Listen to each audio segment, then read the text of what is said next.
get together and feel alright.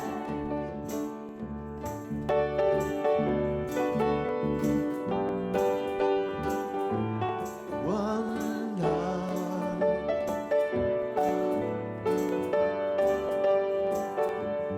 one heart.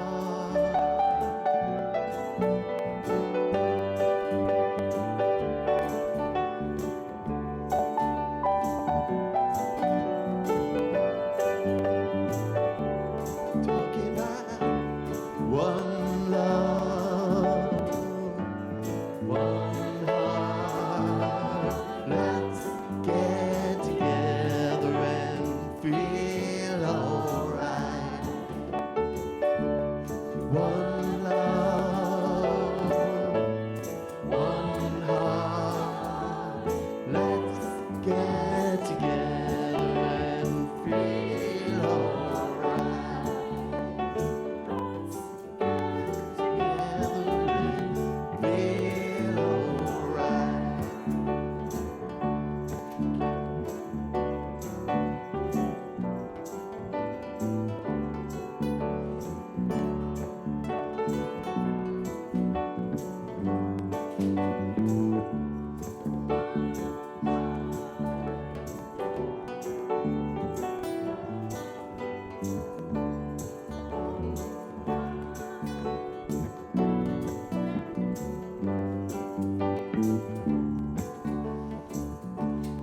One love, one heart. Let's get together and feel alright. One love, one heart. Let's get together and feel alright. Let's get together and feel alright.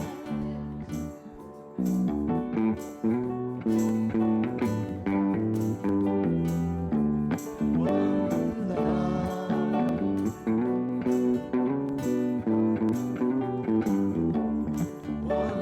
one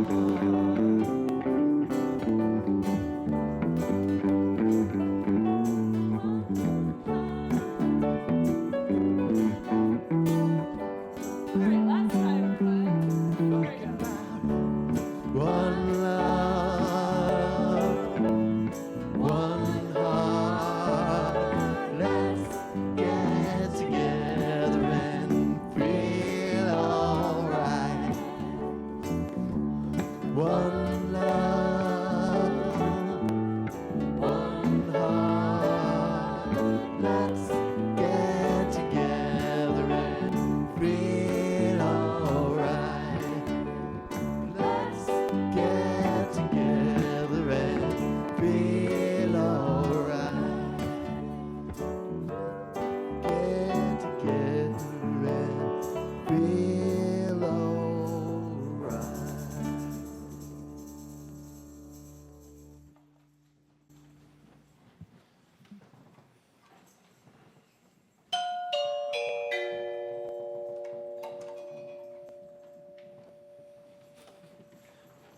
Good morning, everyone. Welcome to your neighborhood Unitarian Universalist congregation. My name is Suzanne, and I'm here with the exciting life of our community. So much going on here at Neighborhood.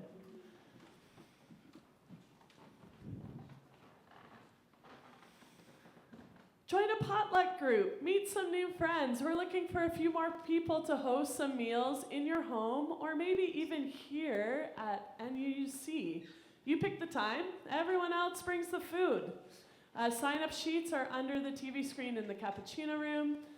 Whether you're a host or participant, sign up and we can meet and mingle, and you can talk with Moira on my right here for more info.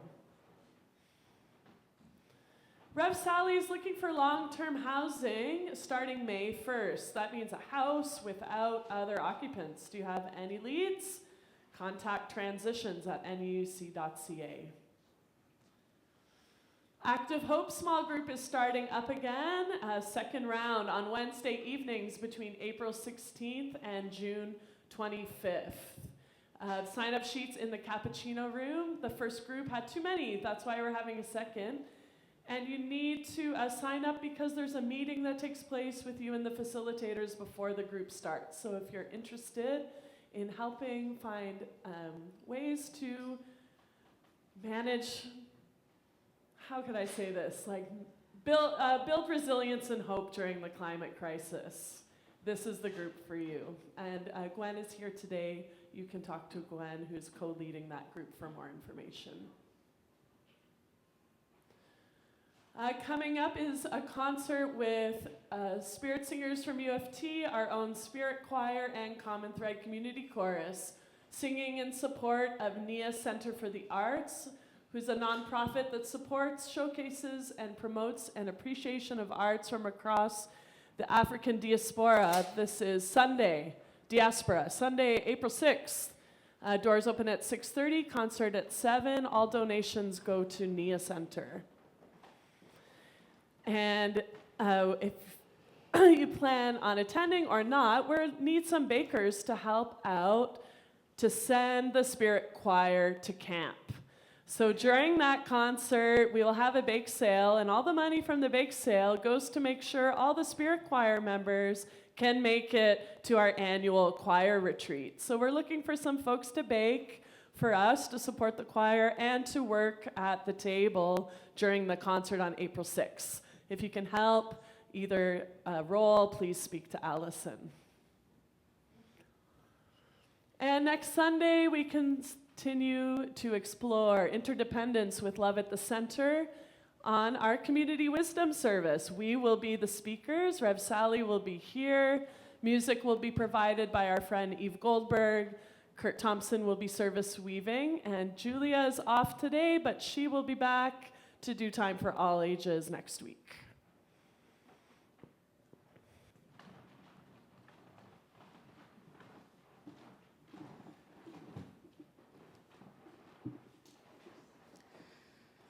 We welcome you to our Neighborhood Unitarian Universalist service. Thank you for joining us, whether you're in person or on Zoom.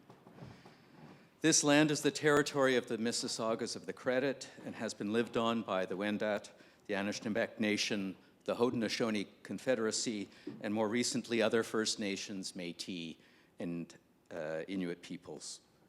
As I greet you today, I acknowledge this land, the people, and all other beings, animate and inanimate, today as well as the ancestors.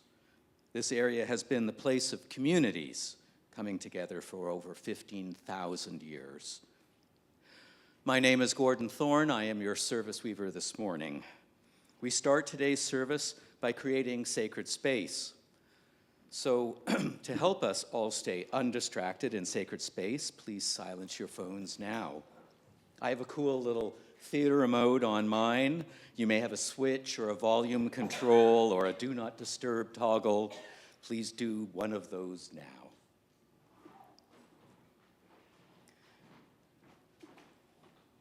Reading our invocation invokes sacred space.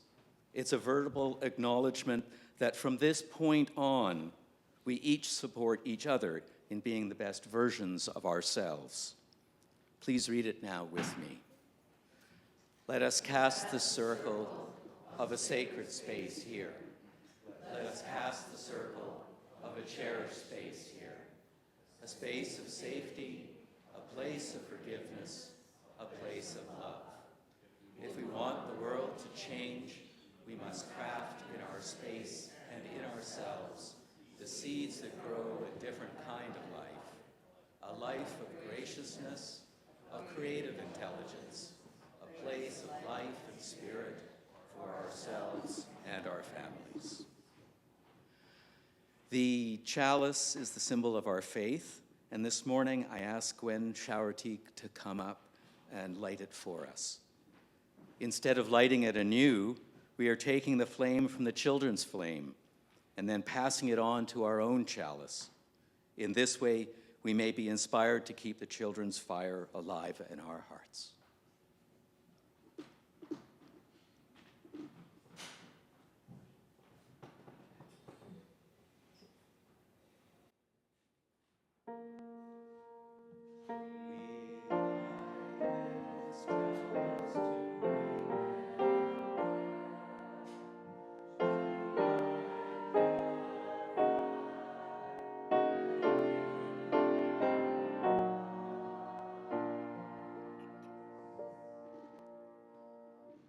Today, our prelude is offered by our own spirit band and our own Dr. Sean Thomas.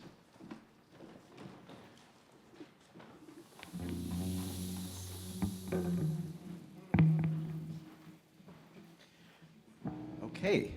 A sit spot is very simply finding a place in a natural area, like in the woods, and sitting there and paying attention to what's going on. This is something that I was very excited was part of my daughter's curriculum in school. I thought it was one of the most valuable things. And in my own life, some of my favorite moments ever have been sitting and watching. And it's a joyous thing, so this is a little bit up-tempo.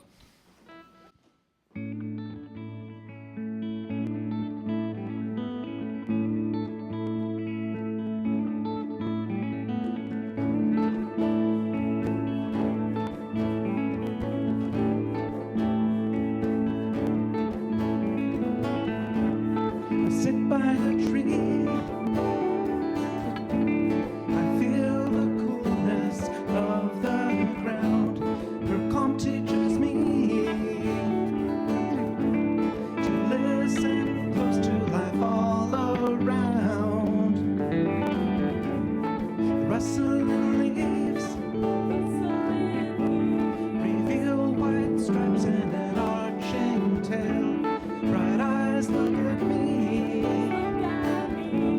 with a playful gleam that seems to say, "You belong to the earth. You are one. The cycle of rebirth.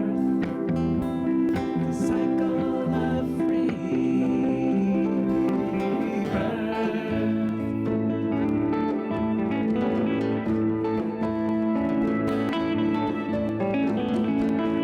I look to the sky. The sun comes and shouts through the canopy. Love catches my eye. A thread of a tail and chittering. While the beak goes into the bark to find what's best. So lithe and so sleek, she rolls my heart as she flies to the nest. You belong to the earth. You are one. The cycle of rebirth. The cycle of rebirth.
ended that with a bang.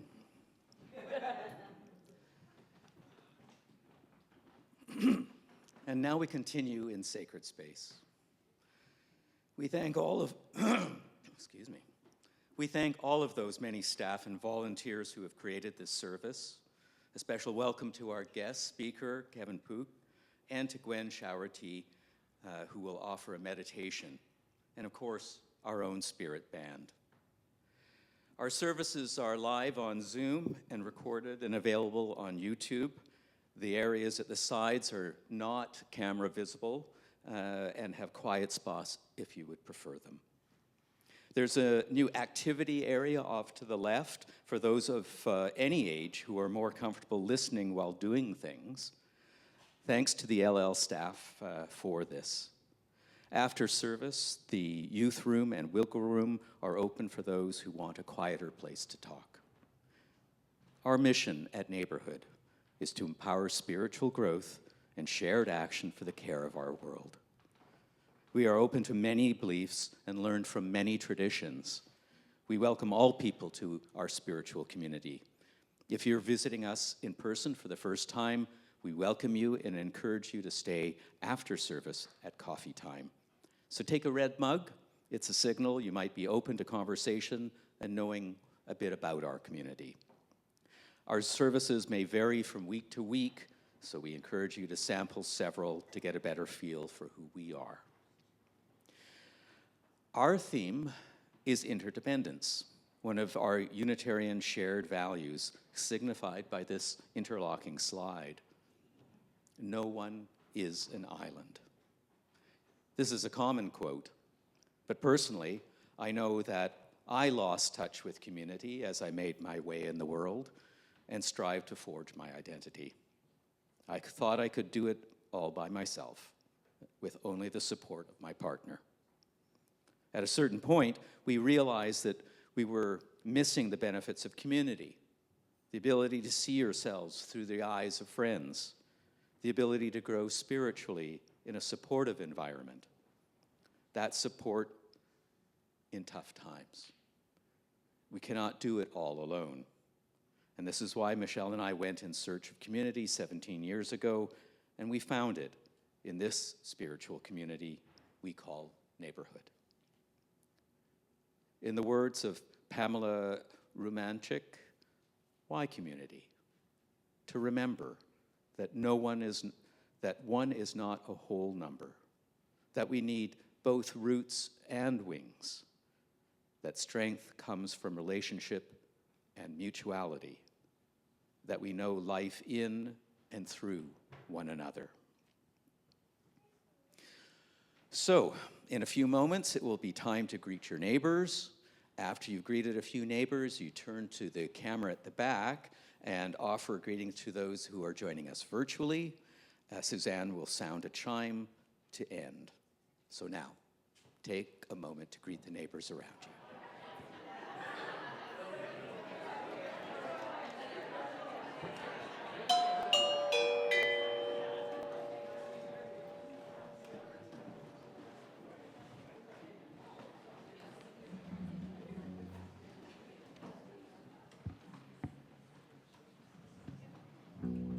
I invite you to sing with me a song from Singing the Living Tradition. Come sing a song with me, written by songwriter Carolyn McDade. We know about Carolyn McDade from her classic Spirit of Life. This is another song. I was reading, she wrote an article about the writing of this and thought it was too sickly sweet to actually share, but found people were really enjoying the singing, and people were taking it, even though she didn't think it was a great song, and singing it in their communities. And it made its way into our hymnal, and now she loves it, and so do we. So rise if you're willing, able if you want to, and come sing a song with us.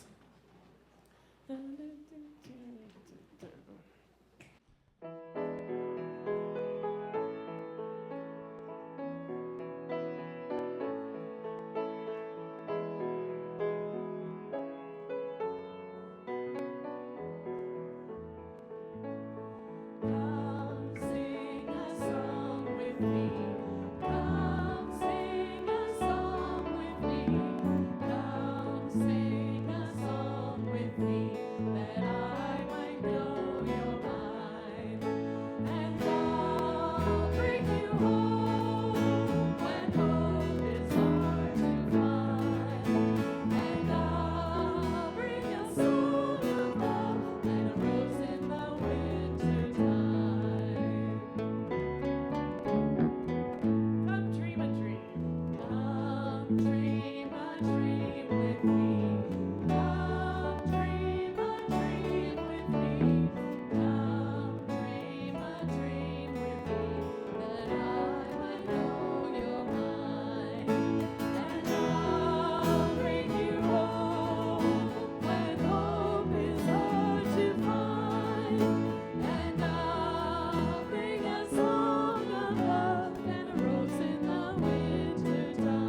Can you all hear me? Yes. Lovely. Hello, my name is Tab, and now is our time for all ages. So I would like to invite children or former children of all ages to come join us at the front. Today's story is called I Am We, a Book of Community by Susan Verde with art by Peter H. Reynolds. And it's a book about taking care of ourselves and each other, even when that feels a little bit hard. And today I'm holding on to this hand mic because I'm feeling a little under the weather, and if I put on a headset, you would all have to hear the awful noise of the microphone scraping on my mask. So Callie has very kindly volunteered to hold the book so I have a hand free for the microphone. And I think that's very neat that even before we've started reading this book, we're taking care of each other. So thank you for your help.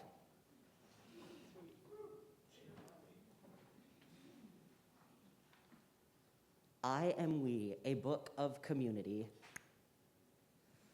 I know it is important to take care of me, to focus on my own breath, my own needs, to be kind to my mind.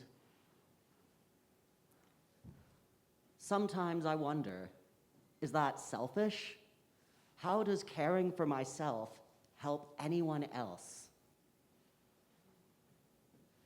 But then I realize that the better I feel inside, the more I can be there for others, my friends, my family, my community, because I do not exist alone. I am part of something bigger than myself.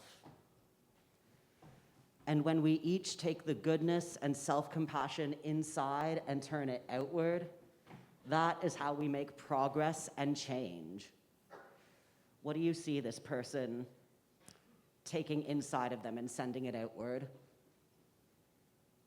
I see a paintbrush, maybe some art. Love. Some love. Some creativity, some sparkles. How we build, create, learn, and show love, how we care for each other affects the world. I am more than me. I am we.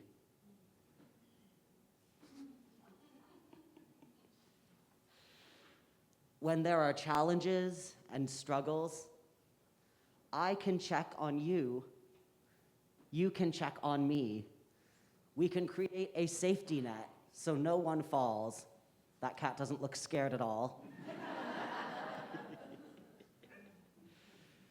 When there is hurtfulness and inequity, we can stand up for each other. We can sit, gather, march, sing, vote, stronger in numbers, louder in voices, as we call for justice.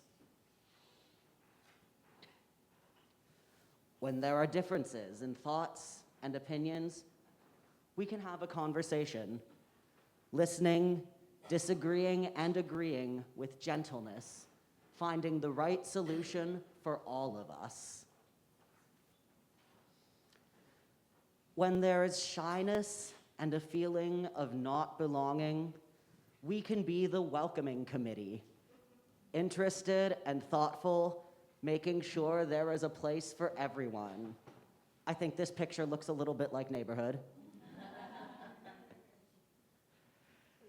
When there are problems to be solved with creativity, I can share my talents, and you can share yours.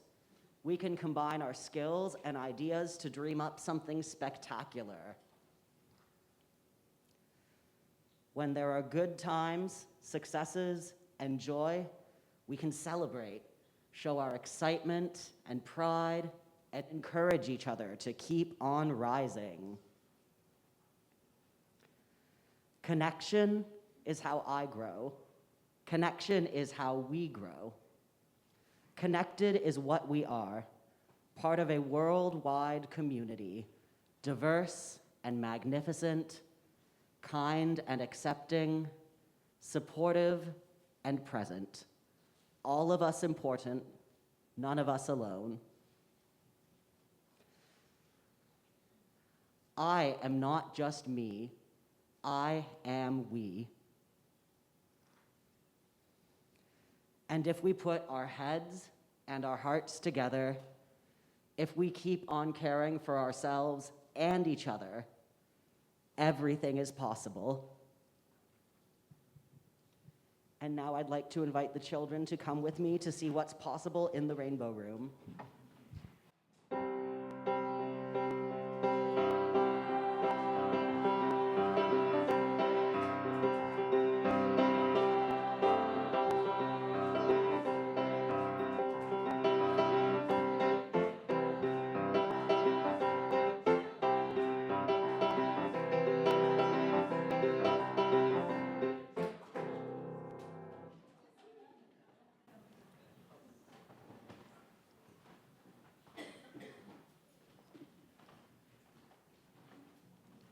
Our guest speaker, Kevin Pook, has roots as an opera singer, and it was as a singer that Suzanne first met him.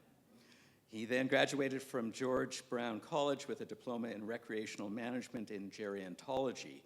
He has a strong commitment to community building and engagement and specializes in creating inclusive, meaningful programs that empower and uplift communities, particularly older adults. Kevin.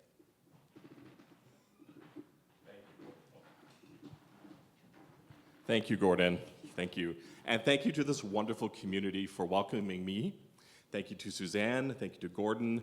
Thank you to everybody that has taken time to welcoming me and to bringing me to this wonderful space to share this message. Before we start, though, what I'd like to do is just take a bit of a moment to ourselves. Let's settle into where we are. Let's be aware of us sitting in our chair. And let's be mindful of all the points of contact and be mindful of the space that we've created together. So let's just take that moment and take a few breaths to be present.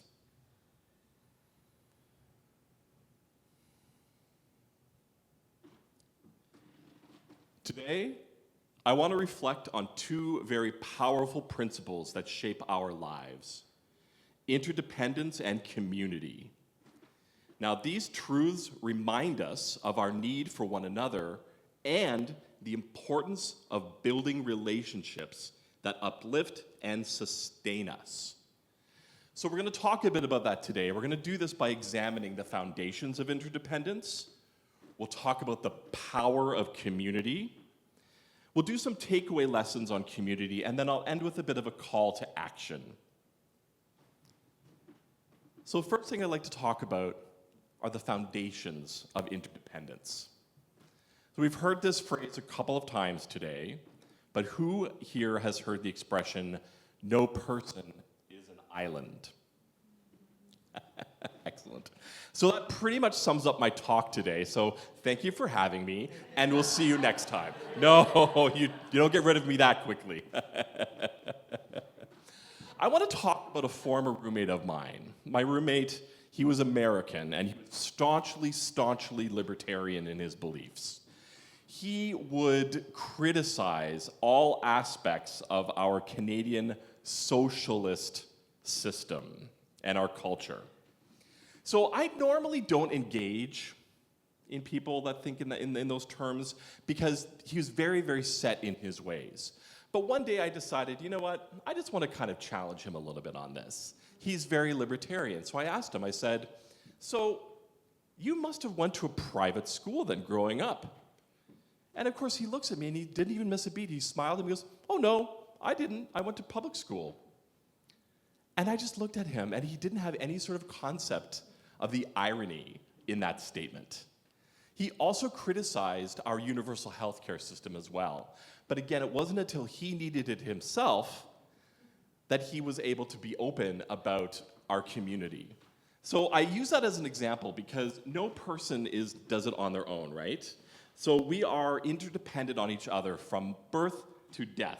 From the moment we are born, we rely on one another.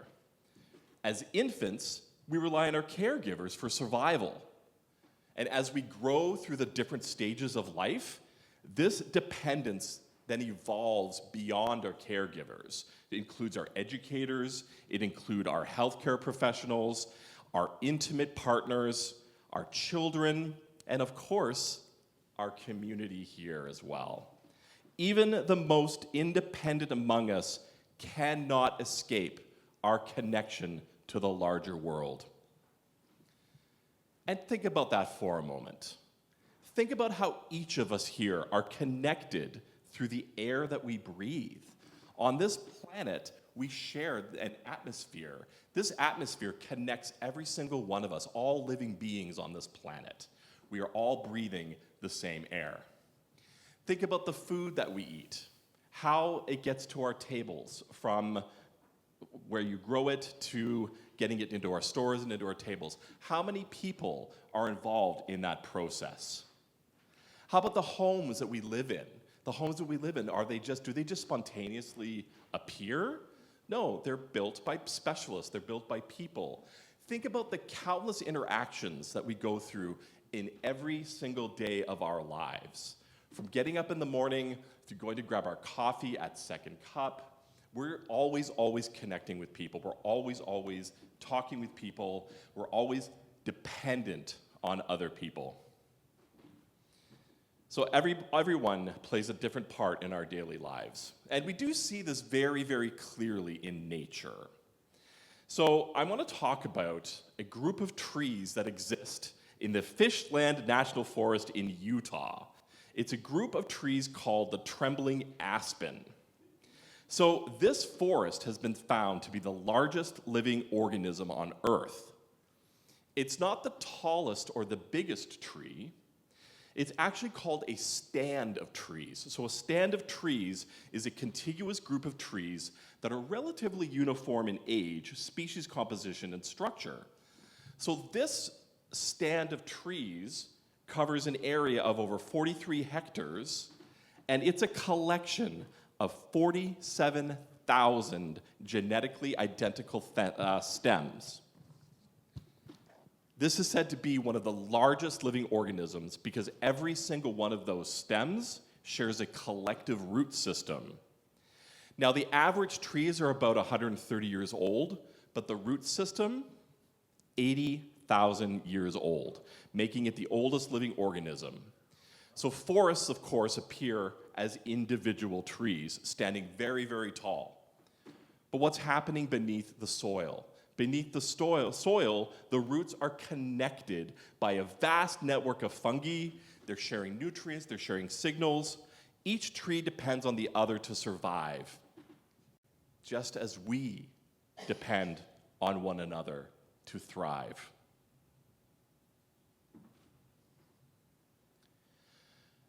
Interdependence teaches us that no one stands alone. This, of course, then leads to the concept of community. So what are some of your ways of defining community? For myself, community means a network of people who are bound by shared values, by mutual support, and by common purpose. Communities provide us with belonging, with strength and resilience. When we face challenges, it's often our communities that lift us up. And this is another thing that I really love about communities. When we celebrate our successes, isn't it sweeter when you celebrate that with other people? The phrase, "it takes a village," definitely rings true. So I'd like to share a couple of personal stories to illustrate this power of interdependence and community. First thing I want to talk about is my personal own journey. So, long story short, I experienced some trauma at an early age. It was very difficult for me to accept myself for who I was. I thought that I had to do it all by myself. I thought that I could deal with all these issues on my own. I thought that I didn't need anybody else to help me through this. I didn't have any help in my recovery. I was wrong, because I get to a point in my recovery where I need to have other people, I need to have other insight. So healing happens in community. We do not heal on our own, we heal with others. I also think about a friend of mine who went through a health crisis. This friend of mine told me how her neighbors stepped in, brought her meals to her, watching her kids, and simply being there when she needed a listening ear. She told me, I always thought that I could manage on my own, but this experience taught me how much we do need one another. It wasn't just their help that healed me, it was their love. And then finally, I want to think about those times that communities come together when there's a natural disaster. Think about that. Whenever there's a disaster, or if somebody needs help, say there's a fire that happens in someone's home, what's the first thing that people do without any thought of background, any thought of beliefs, any thought of creed? They're going to drop everything, and they jump in and they help out. This was demonstrated last year during Hurricane Helene. It destroyed homes in, of course, North Carolina, and people who had never met before, they worked together side by side to rebuild. They shared tools, they cooked meals, they offered shoulders to cry on regardless of their background. One of the volunteers had said, we've lost so much, but we gained something too, a sense of connection that we didn't know we were missing.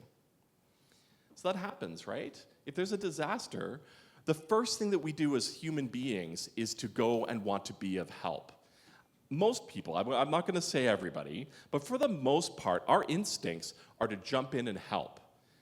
We are human beings. We started our culture, our society, by building communities. From the earliest hunter-gatherers to our huge, gigantic cities today. It's a whole history of human beings coming together. You hear stories about these self-made millionaires or these self-made billionaires. They're lying to you. There's no such thing as a self-made person. Everybody has to rely on one another. And I do find it ironic that the billionaire class talks about how it's important to be independent, but they've also formed a community, haven't they? They formed a community of billionaires together to dictate their policies and force them on the rest of us, right? Oh yeah, yeah. So isn't it ironic that they talk about pulling yourselves up by the bootstraps, and yet they themselves are forming a community to further their best interests because they do know the power of community. They see the power of sharing a common vision and a common goal. Well, there's more of us than there are of them. I'm just going to say that right there. So, what are we going to take away from this? What do we take away from community? So what I want to say is that these stories remind us that interdependence and community are not abstract ideas. They are lived experiences. I'm going to say that again. Interdependence and community are not abstract ideas. They are lived experiences. So how can we adopt that into our daily lives? Well, one simple way is to practice gratitude, taking time to acknowledge the many, many people that contribute to your life. From your loved ones to strangers, their efforts support and sustain you. Gratitude nurtures humility and a sense of connection. And I practiced that a little bit this morning, actually, because I'm like, does this really work? I just sort of sat to myself and I thought about all the people that I was grateful for. And what did I start to feel?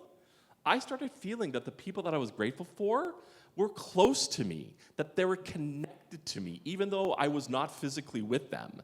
I was thinking about my stepmother and how grateful I am for her and for her guidance. I was thinking about even just coming to this community today and being really, really grateful. And even though I don't know many of you, I still felt very connected, very grateful. So practicing gratitude is a really wonderful way to bring that idea of community, to bring that lived experience into your life. Another way to do that, and this is something, of course, that I'm not very good at, is receiving help. I'm very good at giving help to others, but it's not a weakness to need other people. It's human. So we can offer support where we can, but try not to be afraid to accept help. Like I said, it's very, very hard for me to accept help from others because I do sometimes feel that I can do it all on my own, even though every single thing in my life is pointing to me that I do need, of course, other people. And of course we do, right? So receiving help is very, very, very, very important.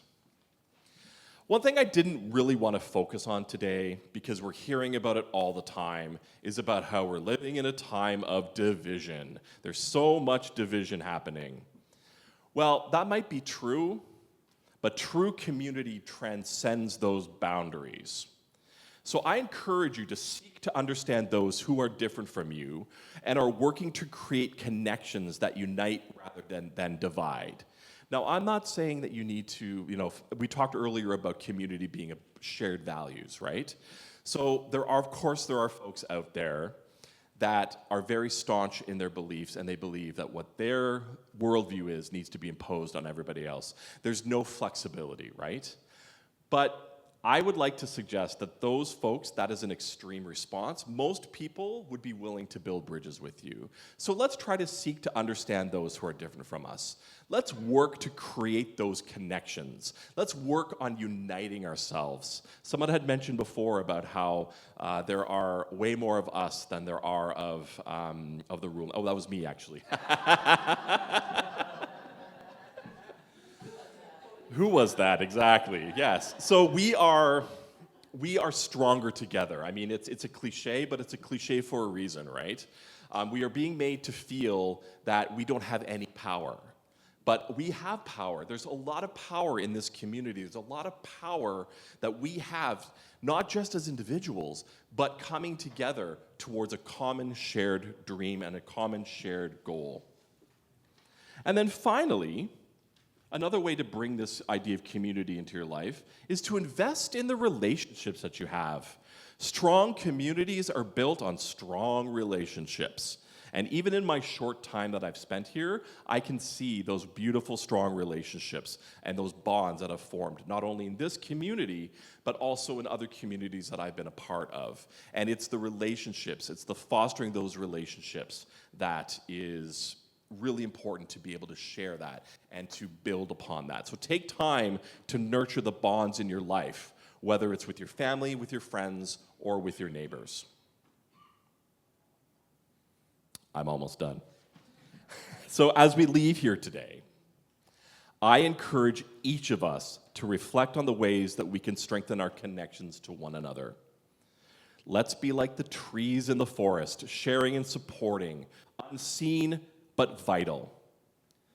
Let's be like the folks I shared in my stories, in my personal stories, coming together to overcome challenges and create something greater than ourselves.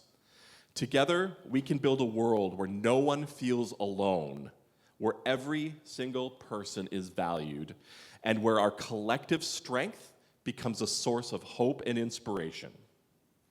So I want to thank you, and may we go forth with open hearts, knowing that we are stronger together.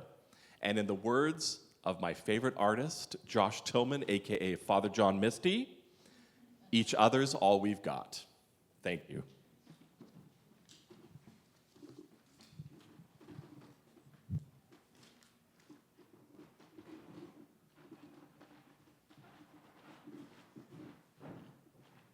Thank you, Kevin.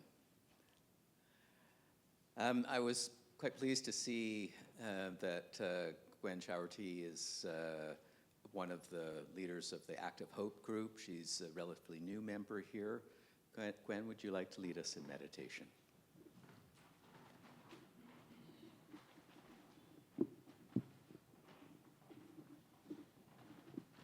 Good morning. I find this practice really builds on everything that's come before, Kevin's words and the music. A key idea of doing this practice is the recognition that we're not separate, isolated entities, but integral and organic parts of the vast web of life. So I invite you to sit comfortably. If sitting still for about 5 or 6 minutes is a challenge, you're welcome to move around in a gentle and quiet way. I invite you to close your eyes Also to uncross any limbs, and if you can, feet on the floor. I'm on the shorter side. My feet don't always hit the floor. Letting the back of the chair support your back. Hands can be resting gently on your lap or held by one another. Begin by focusing on the breath, just noticing. Eyes closed, or a soft gaze facing downward is helpful. Try not to change anything about the breath. Simply observe inhalations and exhalations.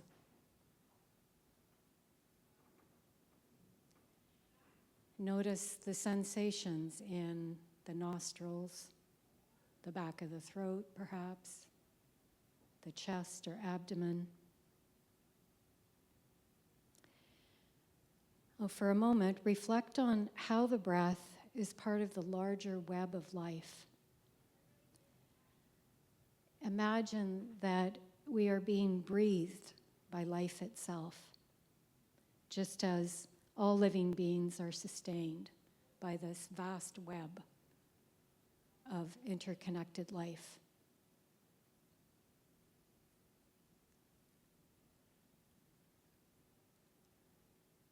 And now experience the breath as a stream or a ribbon that comes in through the nose, down the throat, into the lungs, and passing through the heart, and breathing out again.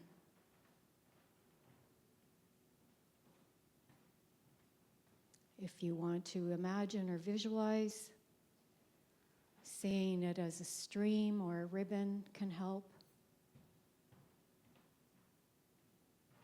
Breathing in, flowing through the heart, breathing out.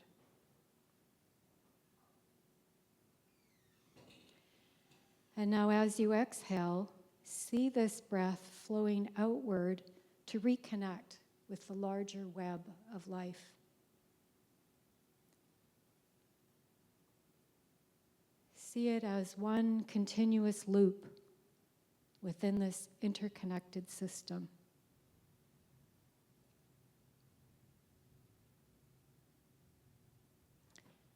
And now allow awareness of suffering in the world to surface.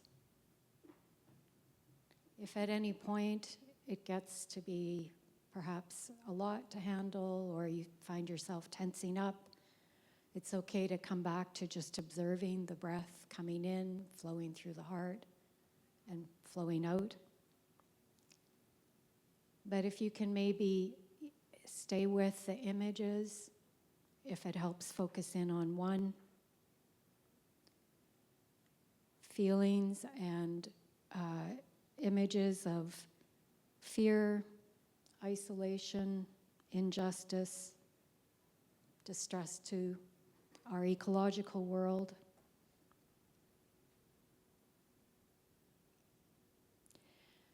And as you inhale, imagine you're breathing in granules of this image in through the lungs, into the heart, flowing through and exhaling outward.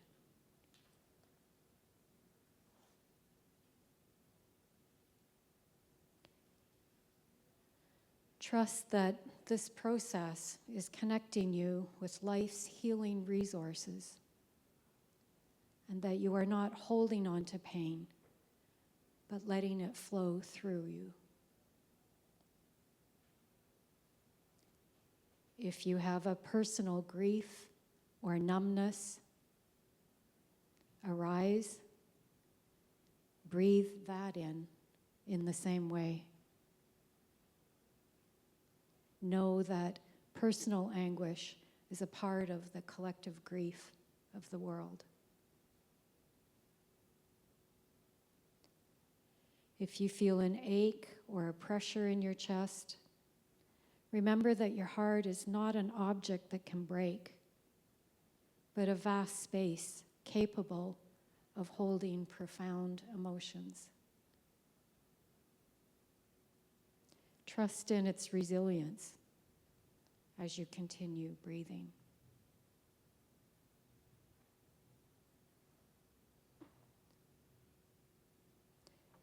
When ready, gently bring your awareness back to the present moment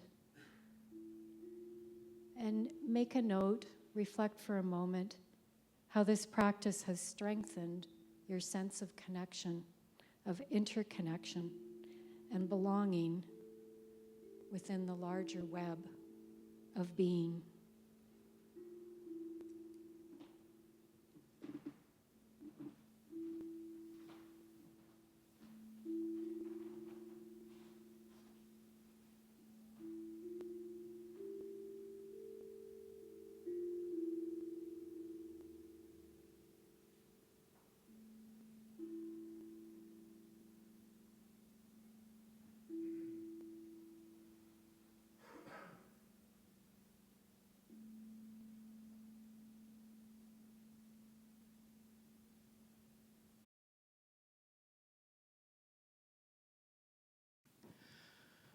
Now is the time for our offertory. Sharing of ourselves is part of every faith. Volunteer efforts are essential, but rent and salaries are paid and programs are created because of your contributions. There are envelopes in the back pocket of the seats in front of you. If you want to put your contributions in that, you can write your name down, and you can get a tax receipt. I think if it's over $20. Members of Neighborhood choose a variety of ways to give through offerings in the basket. There's QR codes, or you can just do an e-transfer from your bank. Whether you are online or here in the sanctuary, you can use the link displayed on the screen, and that leads you to our donation page. In all ways, I ask you to be generous. Now, the band will play for us. I've been taking part in a 6-week songwriting program with the AU, Association for UU Music Ministries. I think I need my mic adjusted. And our last assignment our prompt was to write a song for someone that might need support, and what you would sing to that person that you were supporting. And I thought of who I would write to, and I considered my friend Natalie and writing to her a song of support as an ally, and what it means to be an ally to a group of people struggling. And this is the song that came out of that. Thank you, Ben, for learning it in such swift time. All right. Oh, there I am. Hey. Okay.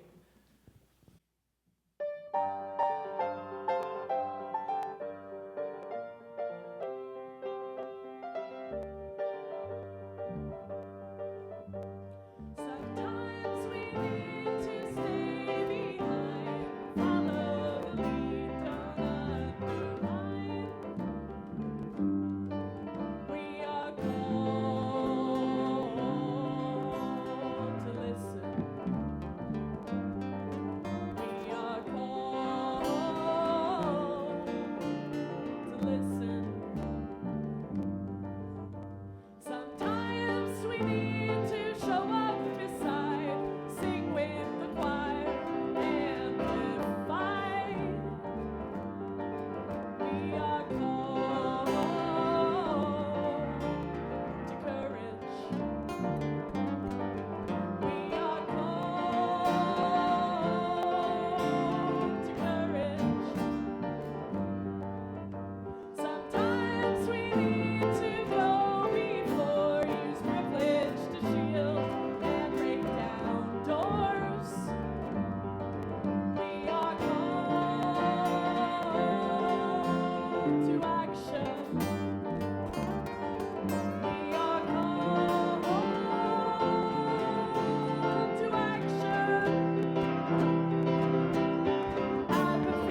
If you have found love and acceptance here, if you have found home here, if you have known kindred spirits here, let this offering be a token of gratitude for our common life as we build the common good.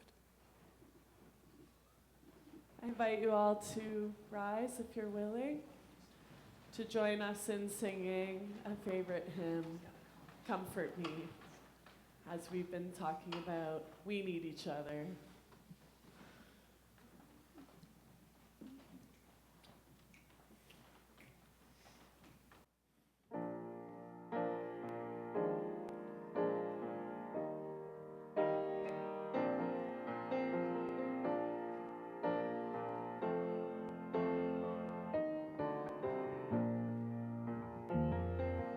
Comfort me, comfort me, comfort me, oh my soul.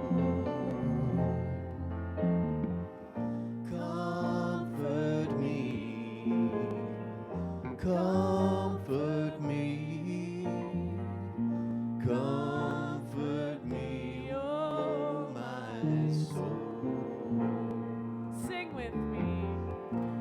Sing with me, sing with me, sing with me, oh my soul. Sing with me, sing with me, sing with me, oh my soul. Here with me, here with me, here with me, oh my soul. Here with me, here with me, here with me, oh my soul. We're going to give this one to Laura.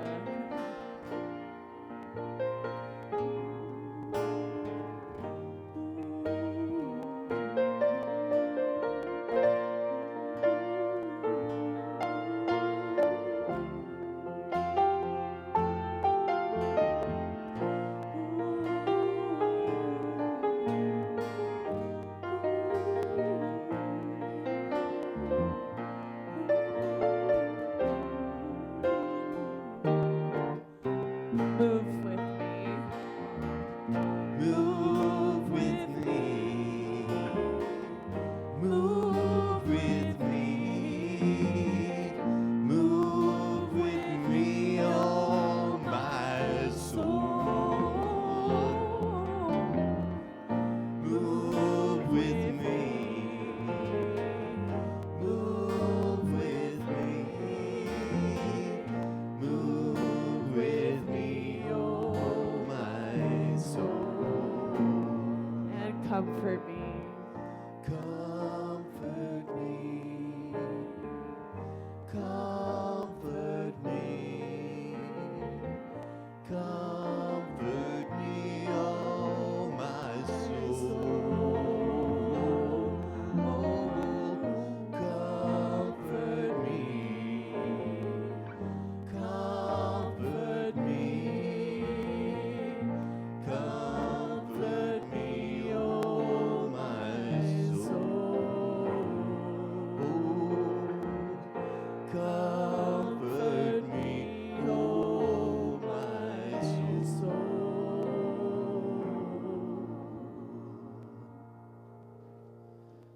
Gwen, would you like to come and extinguish our chalice for us?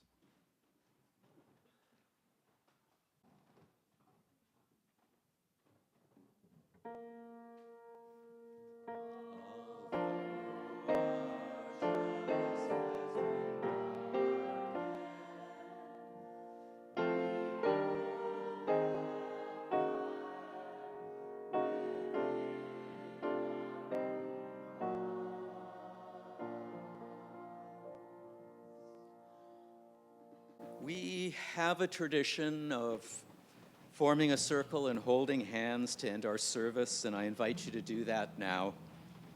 Take your neighbor's hand, touch their shoulders, touch their elbows, connect physically as we connect spiritually. Today I leave you with this blessing by Leslie Takahashi. Here in this place of peace we find hope. Here in this place of connection may we find life-giving community. Here in this place of rest, let the unrest of our hearts turn to justice. Here in this space made sacred by memories of connection, let us each feel ourselves part of the new that grows from the old in the spiraling unity of years. Our service is ended. Go in peace, love, and community.